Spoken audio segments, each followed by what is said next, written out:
All right, Coach. Good start to these first three games. When you're being around the team and being in practice, can you feel a little momentum building with you guys? Yeah, I think so. I think there's some confidence for sure there. It's interesting just getting the players off to the side, kind of talking to them individually. I think that they really feel good about our group of guys and have confidence on both sides of the ball that we can get our jobs done. So that's important. But yeah, we just kind of taking it one day at a time here and trying to make sure we practice better than we did the day before and move forward. How big was that for you guys mentally to kind of get that kind of win? I think it was good for us in many ways. It was good for us to get off to a good start, which we needed to do in a game like that. Is get out, go, and we did kind of on all three phases there. And then the other thing is being able to rest some guys that play a lot of plays. And then the other thing would be getting to play some guys that don't get a lot of plays and getting in some action and see what they can do and allowing us to evaluate them. So, it was good for us to have a game like that where we get out and kind of dominate a little bit there early on. And like I said earlier in the week, at least I don't think it got real sloppy, because sometimes those games can get sloppy in the second half. But for the most part, both teams still played really hard.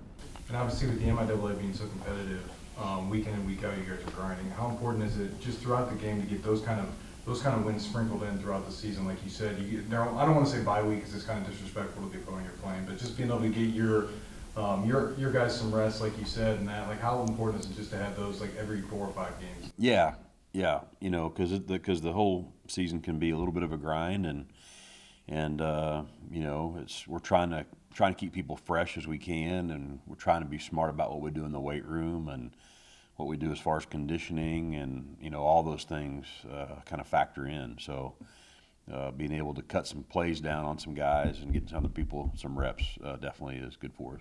What stood out to you the most in that win that you thought you didn't do as good a job of in the first 2 weeks? I think overall, we saw improvement last week.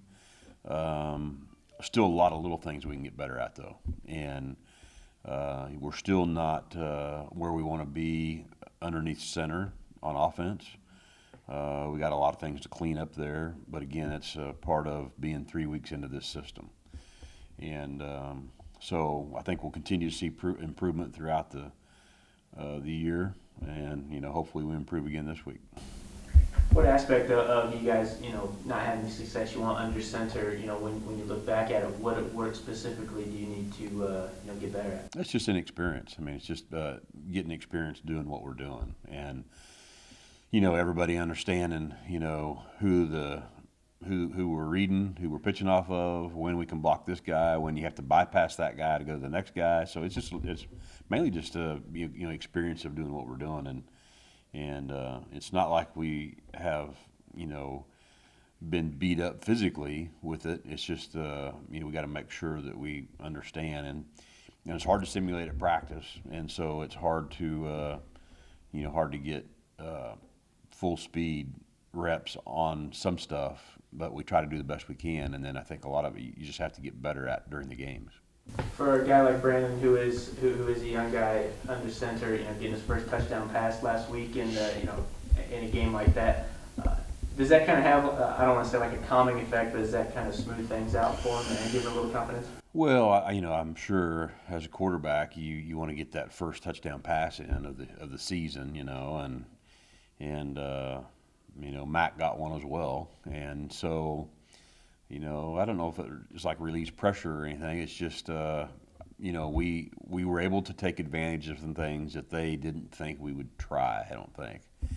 And, they took some chances because, we have such a high percentage of run in certain sets. And so they took chances, and then we were able to counter that. And so that was good to see, and good to see that we could, cash in on those.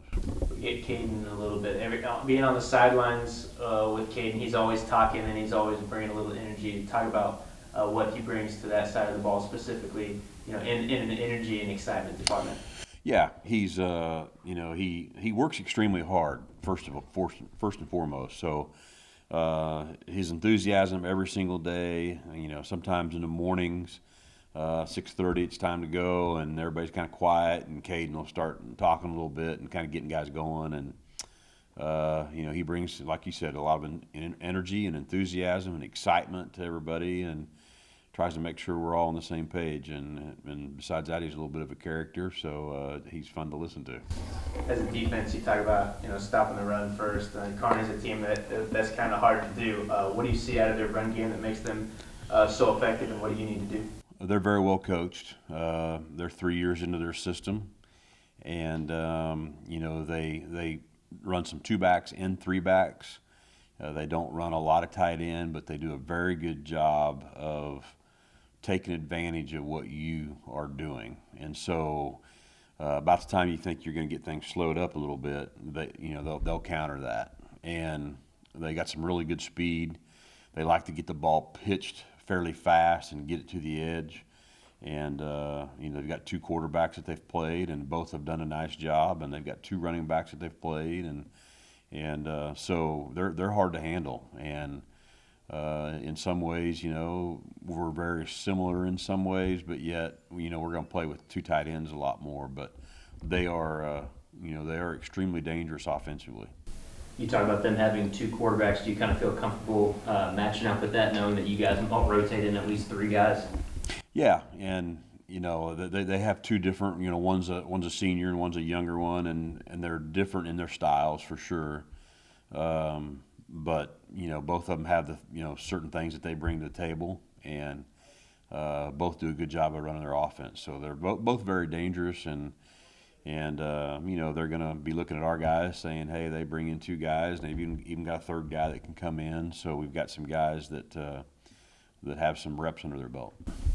What are some strengths of that Loper defense? Well, 2 linebackers are really good. Both number 32 and 3 are both really good players.